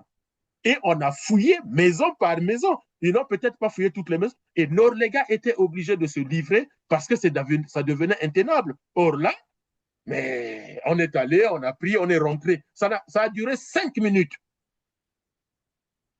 Comment une... Et Donald Trump s'enorgueillit, mais pour moi, Maduro était assis et il attendait l'arrivée des troupes américaines. Mais pour ne pas trahir les chavistes, pour ne pas dire aux chavistes que, au final, je me suis livré, voilà. J'ai donc trahi, je n'étais pas le courageux que vous avez pensé, eh ben, il faut sacrifier des milliers. Mais ça, c'est rien. Vous demandez à n'importe quel spécialiste des sciences politiques, ça, c'est rien. On peut faire couler un porte-avions, plutôt un sous-marin, un navire, tout simplement pour maquiller le fait que, voilà, on n'a pas été traître alors qu'on l'a été. Moi, je pense que Maduro s'est livré aux Américains, bon, pour des raisons qui sont propres, hein, je ne le critique pas, mais pour sauver la population, pour sauver son régime. C'est ce qui expliquerait finalement sa mine, parce que moi, ces derniers temps, je suis en train d'observer un peu sa mine, hein, mais depuis qu'on l'a arrêté, où on le présente, des images circulent sur la toile, il ne manifeste aucune émotion, aucune inquiétude. Mais regardez voilà, même la manière dont il souhaite Happy New Year. Quelqu'un qui part quand même du palais et qui sait qu'il va aller en prison, il n'y a rien, quoi. Vous sentez qu'il n'a pas l'air de quelqu'un qui s'inquiéterait de quelque chose. En fait, généralement, dans ces genres d'opérations, les militaires qui sont morts, en fait, c'est ceux qu'on n'avait pas mis dans la combine. C'est des militaires qu'on n'avait pas mis dans la combine. Et donc, ce sont ceux-là qu'on va tuer. C'est-à-dire que celui qui va tirer, vous le tuez, parce qu'on ne peut pas mettre tout le monde dans la combine. Après, autre chose qui me fait dire, ce sont des hypothèses, hein, qui me fait dire que ce Maduro savait et il s'est livré, c'est que j'ai vu pourquoi, comment on appelle ça, la population. Vous savez, 150 aéronefs, hélicoptères, les pales, les hélices des hélicoptères, ça fait un bruit immense. Les avions comme les F-16, comme les F-15, c'est des avions qui font de gros bruits. Les drones, écoutez les Palestiniens. Écoutez les Palestiniens. Qu'est-ce qu'ils disent? Rien que le bruit des avions et des drones, c'est infernal. Écoutez les Ukrainiens, eux-mêmes, les Russes, ils ne supportent plus ce bruit-là. Ça les rend nerveux, ça les angoisse. Alors, à Caracas, le bruit des aéronefs a réveillé les populations. La ville, oui, oui. Ça a réveillé la ville. Mais lui, il dormait. Et lui, il était dans son lit. Comment le bruit des avions réveille les populations? Comment le bruit... attention, on n'a pas commencé à bombarder la présidence. Écoutez Donald Trump. Donald Trump dit on a commencé à neutraliser les bases militaires, les bases militaires dans Caracas pour les empêcher d'agir. Mais où est la garde rapprochée de ce Maduro pour l'exfiltrer du palais? Nicolás Maduro menotté, escorté d'agents américains. Voici le président déchu du Venezuela à New York, à son entrée dans les locaux de l'Agence fédérale antidrogue. Il tente de faire bonne figure, souhaite bonne nuit et bonne année en anglais à ceux qui l'accueillent. Son arrivée par hélicoptère dans la nuit à New York a été filmée en direct par les télévisions nationales. Sa silhouette sombre, son visage dissimulé sous une capuche, traqué. Nicolás Maduro, que les États-Unis accusent de narcoterrorisme, a ensuite été transféré dans une prison de Brooklyn, sous les cris de joie de quelques dizaines d'exilés vénézuéliens. L'épilogue d'une opération hors norme, dont les détails sont dévoilés les uns après les autres. 150 hélicoptères, drones, bombardiers ont décollé de 20 bases américaines. À 2h01, des hélicoptères s'approchent de la résidence de Nicolás Maduro. Sa sécurité riposte, un appareil est touché. L'unité d'élite Delta Force fait sauter la porte d'entrée. 5 minutes plus tard, Nicolás Maduro et sa femme sont capturés sans opposer de résistance.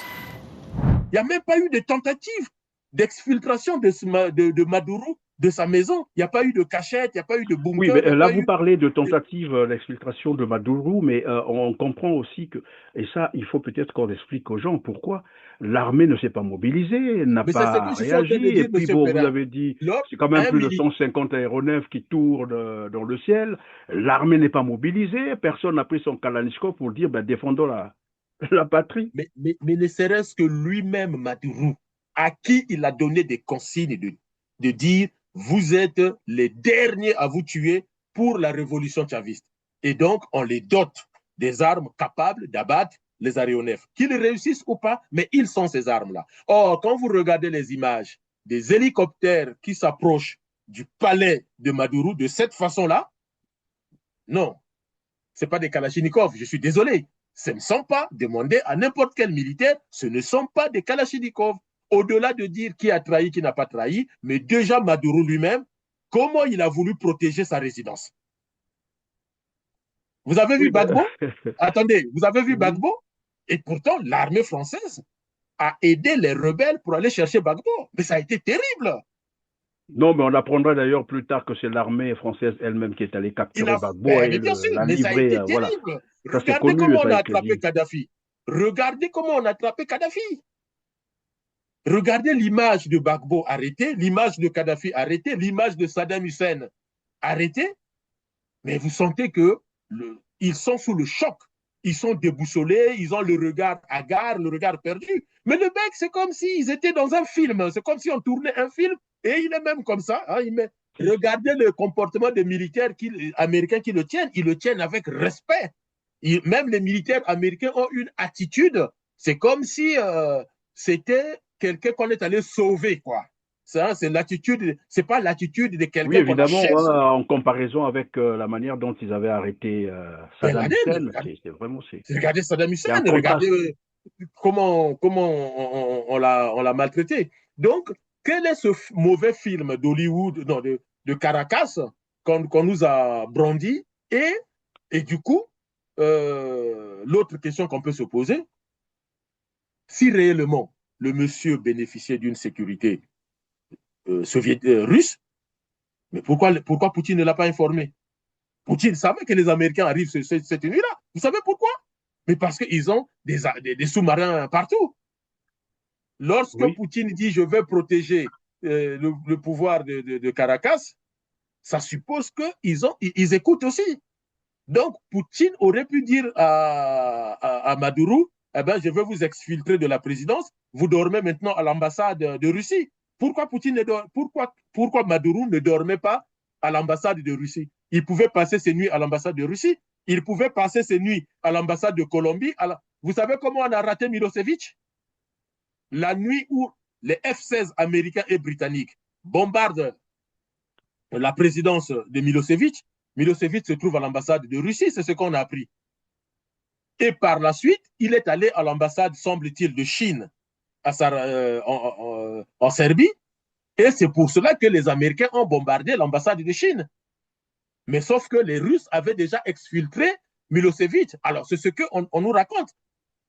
Bon, Et après, comment il lui... faut dire à nos téléspectateurs que toutes les hypothèses sont nécessaires, il faut les poser.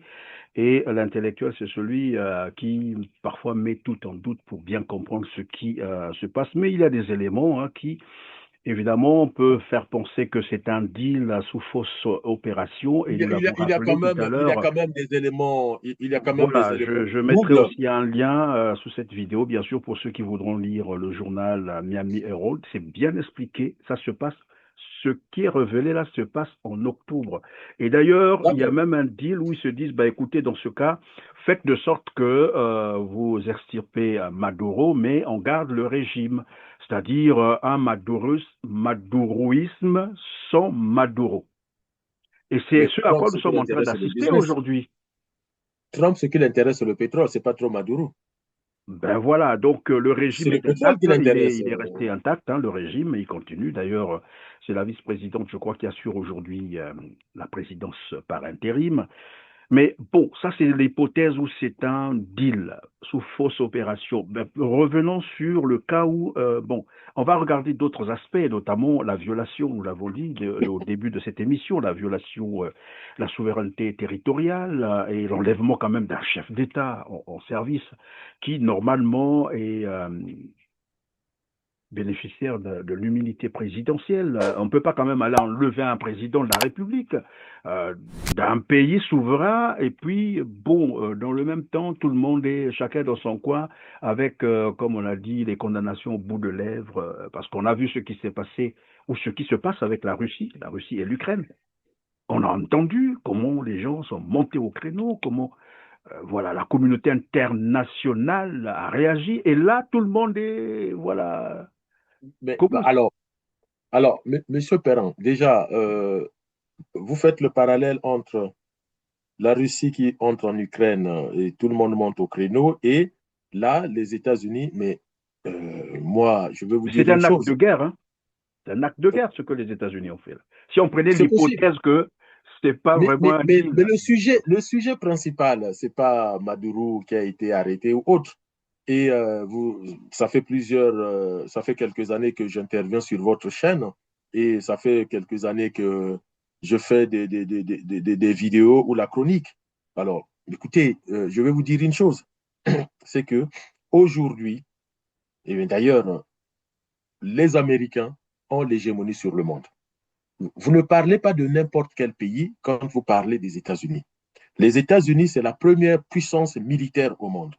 Aujourd'hui, en termes d'armes conventionnelles, je parle bien de guerre conventionnelle, les États-Unis n'ont pas d'adversaire. Même la Russie est l'adversaire des États-Unis dans une guerre nucléaire, parce que la Russie a des armes nucléaires redoutables. Mais la Russie n'est pas l'adversaire des États-Unis dans une guerre conventionnelle. Après que les gens l'acceptent ou pas, demandez à n'importe quel spécialiste des relations internationales. C'est pour cela que les réactions sont mollesses, alors même qu'au moment où la Russie entre en Ukraine, tout le monde a réagi avec violence, on a mis les sanctions. Mais qui va sanctionner les États-Unis? Qui peut venir aux Nations Unies dire on va... Et là, plus que hier, avec le Panama et autres, mais là, comprenez que les États-Unis, c'est la première puissance, comment on appelle ça, indiscutable. Et d'ailleurs, c'est Hubert Védrine, qui est un des grands maîtres des relations internationales, qui avait parlé de la superpuissance américaine et avait alerté les Européens en disant faites très attention, vous êtes en train de prendre trop de retard, les États-Unis sont en train de devenir une telle superpuissance telle que le jour où arrive aux États-Unis un président comme Trump, vous êtes mal barré. Trump se moque royalement du droit international. Alors, tout le monde parle de la souveraineté des États. Mais oui, la souveraineté des États, ce n'est pas une donnée, comment on appelle ça? Ce n'est pas une donnée factuelle. En politique internationale, vous êtes un État souverain à condition que vous soyez capable de protéger votre souveraineté. Si moi, votre voisin, j'ai envie de violer votre souveraineté et que vous n'avez aucun moyen pour la protéger, mais tant pis pour vous. La preuve, M. Perrin, nous sommes du Congo-Brazzaville. Nous avons en face de nous le Congo-Kinshasa. Comment voulez-vous qu'un pays de 27 000 km, de la taille un peu de la Crimée, ou je sais pas, 27 000 km, avec 15 millions d'habitants, est en train de négocier d'égal à égal avec un pays de plus de 100 millions d'habitants et de plus de 2 millions de kilomètres carrés qu'on appelle la RDC. Demandez à n'importe quel spécialiste des relations internationales, c'est Kagame qui doit s'agenouiller devant Tshisekedi en disant, bon, lâche-moi un peu du lait, c'est pas l'inverse. Et Tshisekedi doit avoir... Comme c'est nous aussi, hein, il y a l'Angola souvent qui fait des éruptions chez nous. Oui. La souveraineté nationale ne peut être protégée que par vous-même.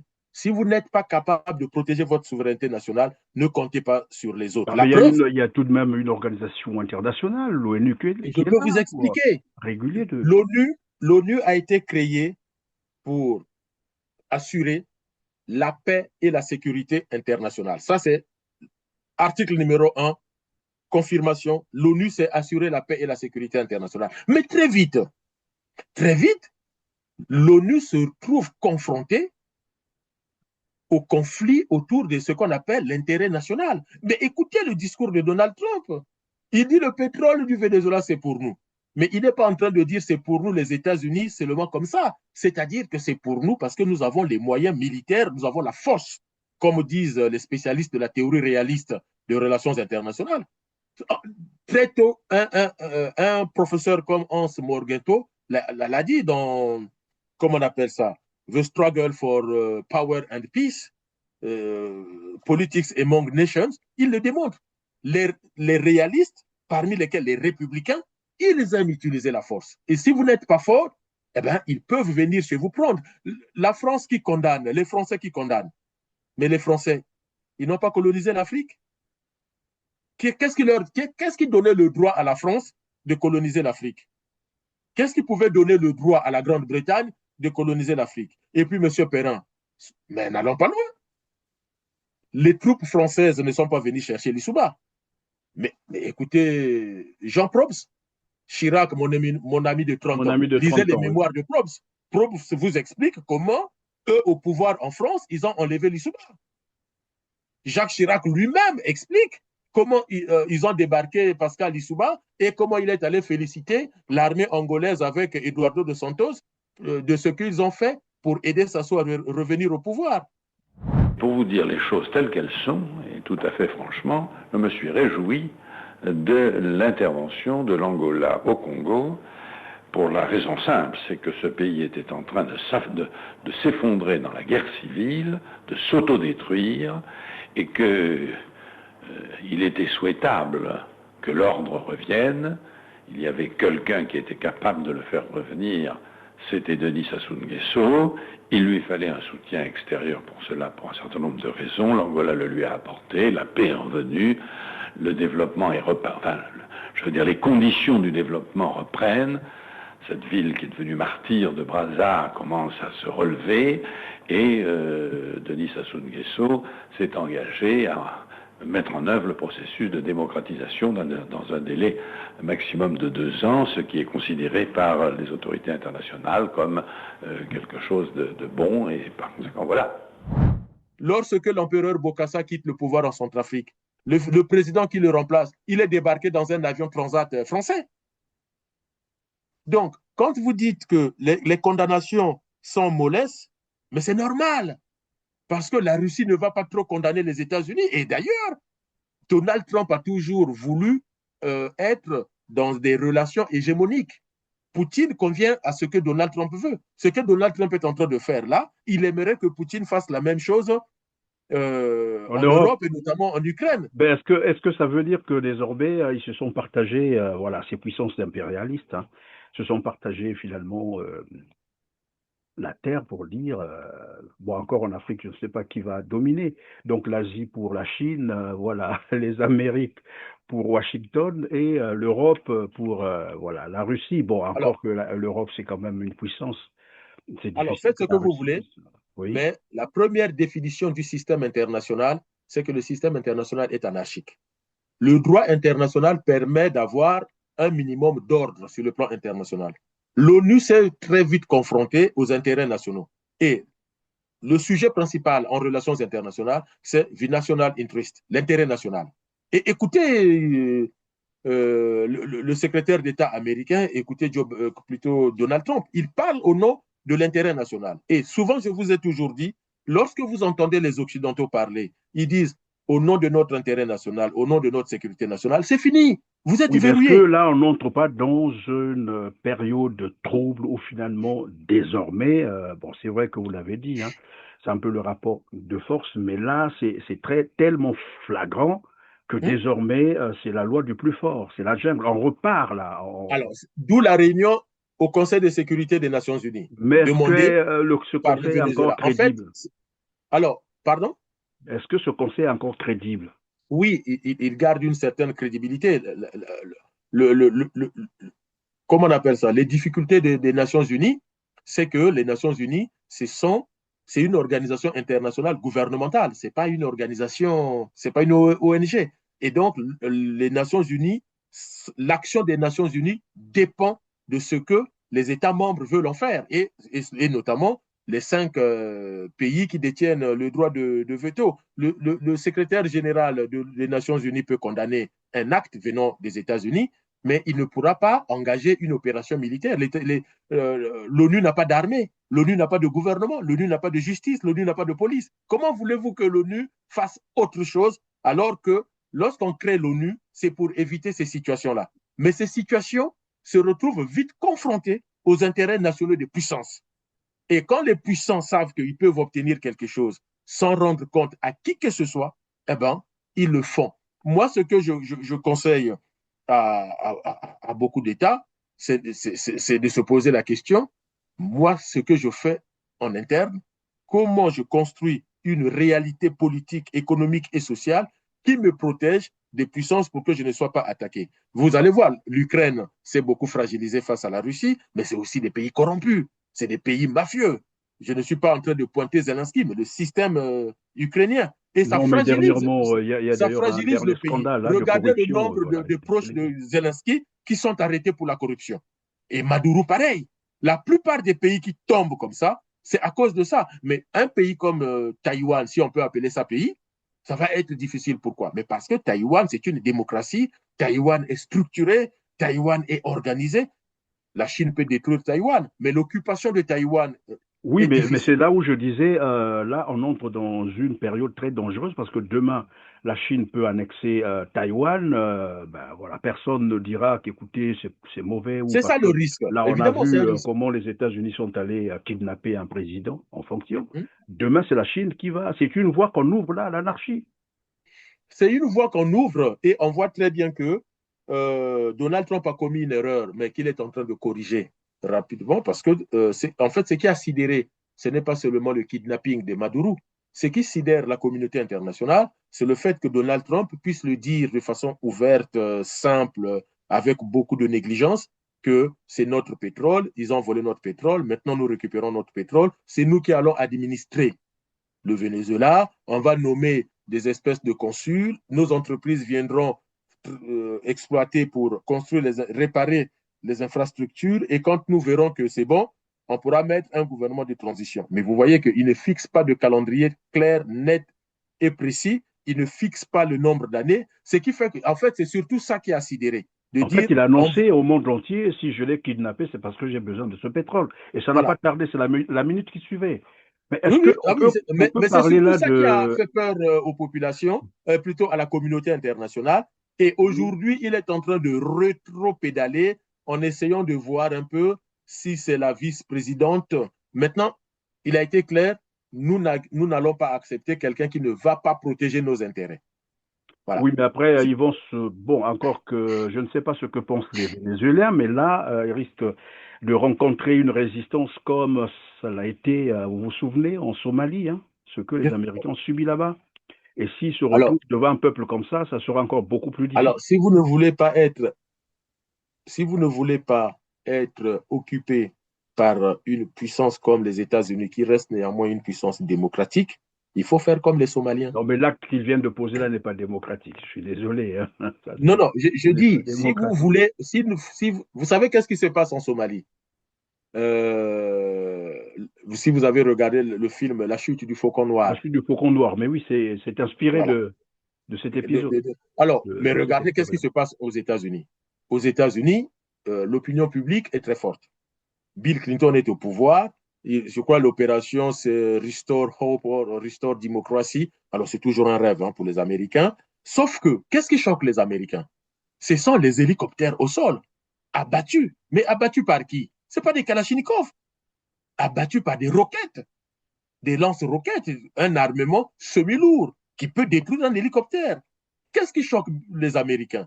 C'est les corps des Diaz tirés au sol, martyrisés par les Somaliens.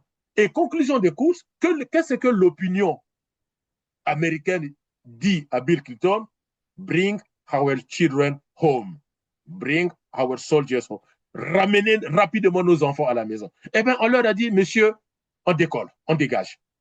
C'est ça, c'est-à-dire que avec des puissances comme la France, les États-Unis, l'Angleterre, le fait que vous touchez à leurs hélicoptères, leurs avions, vous ne pouvez pas.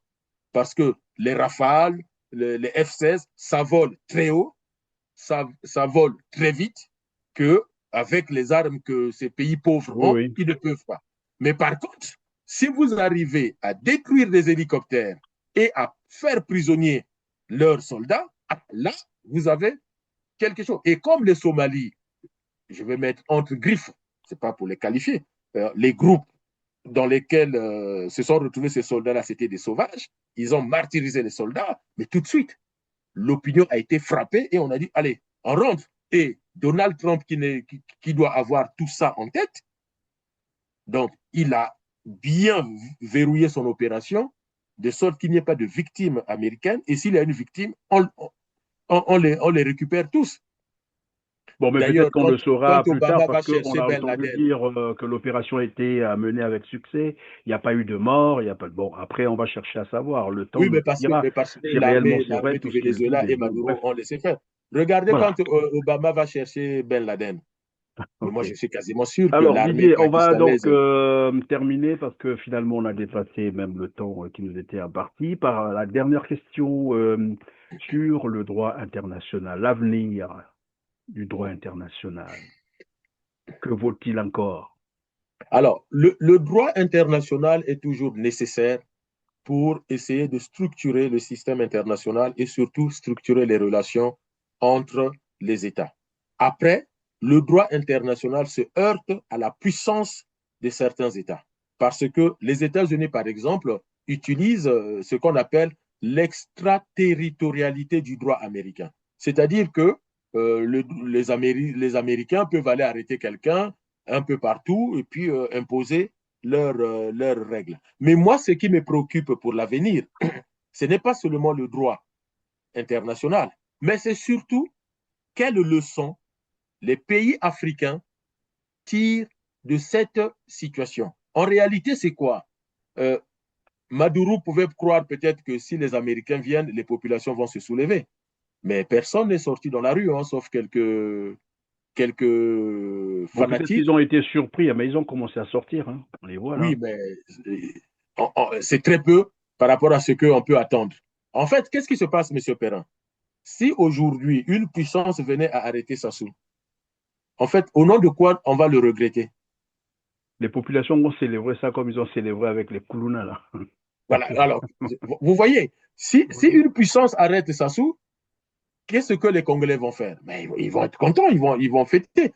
Quelques membres du PCT vont bouder, quelques militaires fanatiques du PCT vont bouder, mais 99% de la population congolaise, ils vont fêter.